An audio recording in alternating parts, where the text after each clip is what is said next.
According to a report by the UNDP, it presents a novel analysis of sovereign credit ratings across African economies.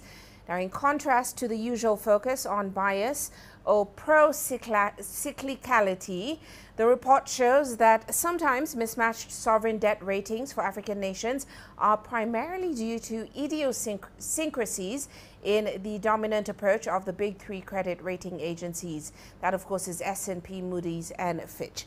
Now, the report also critically reviews the link between credit ratings and the role of multinational organizations. Well, let's find out more about the findings in that report. Mr. Dauda Sembene is the CEO of Africa Catalyst, and together with the UNDP, he launched this report last year on the sidelines of the IMF annual meetings in DC. Mr.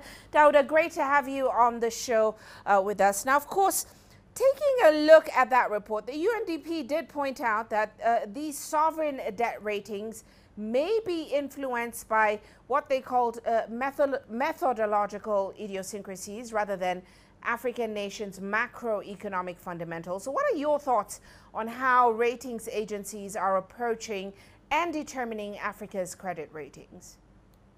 Well, thank you very much for having me. I think you were referring to that report by UNDP that was launched last year at the event that we co-hosted with them, and that found out that African countries could save up to 74 billion if credit ratings were to base on less subjective assessment.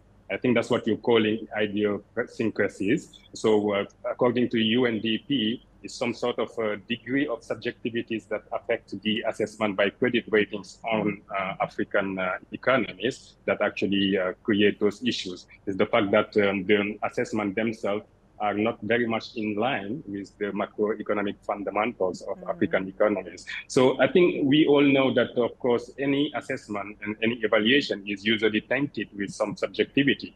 And I think at the same time, also, we know that the role of credit rating agencies is critical to assess the ability of countries to pay back their debt, either in full or on time. But the fact that, there is some difficult and challenging task in assessing a country should not be an excuse for not really doing the great job of reducing and making sure that those credit rating assessments are very much faithful, reliable, and of course playing their role.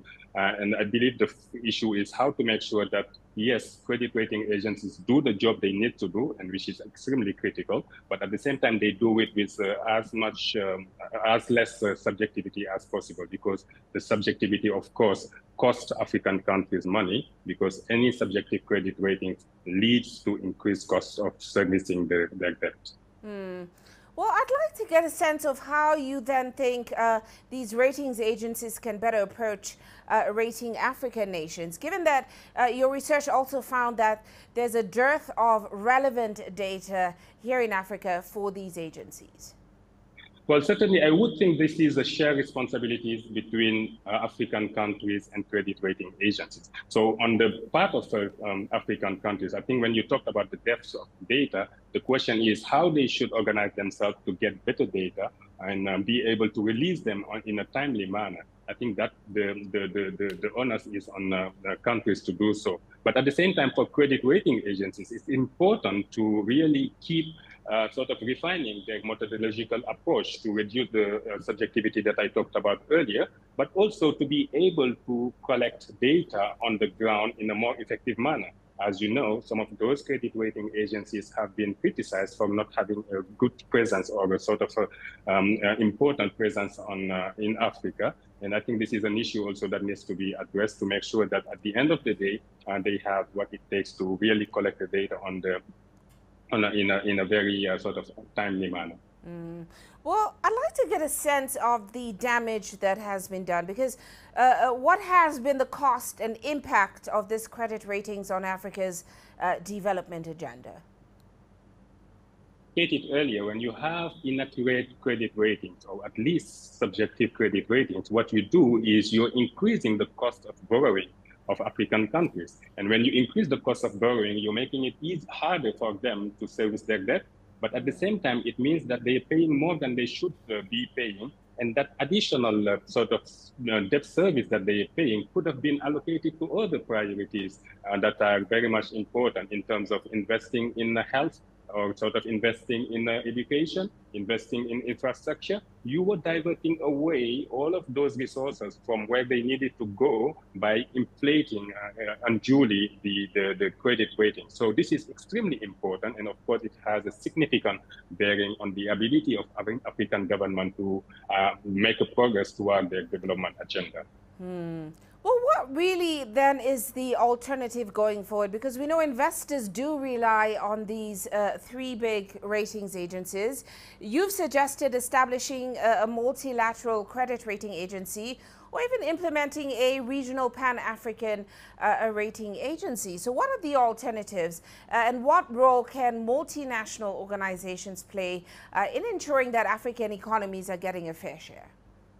Well, I think we have to say at the beginning that it's hard to find alternative to credit rating agencies because they are much needed. They are much needed to determine the cost of finance, because any investors would like to know what's the ability of their debt to pay back their debt. The credit rating agencies are also needed to facilitate the movement of capital across countries and across markets, so that we cannot find alternative. But what you can do, and I believe you refer to a suggestion by the African Union to come up with some new credit rating agencies that are based, that covers the continent, and it's not necessarily our suggestion, but the suggestion by the African Union. That may be something that helps. It also could be helpful to empower local credit rating agencies. There are already some credit rating agencies that are operating in Africa, apart from those big three that you talked about. I think it is important also to find how they can do their job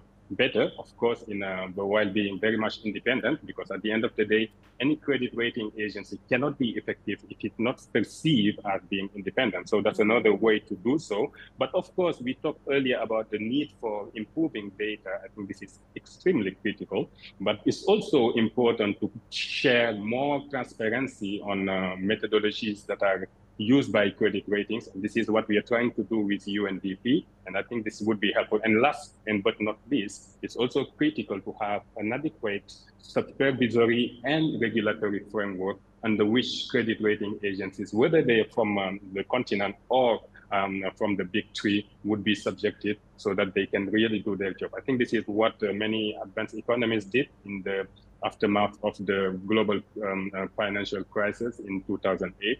Africa should also follow their suit.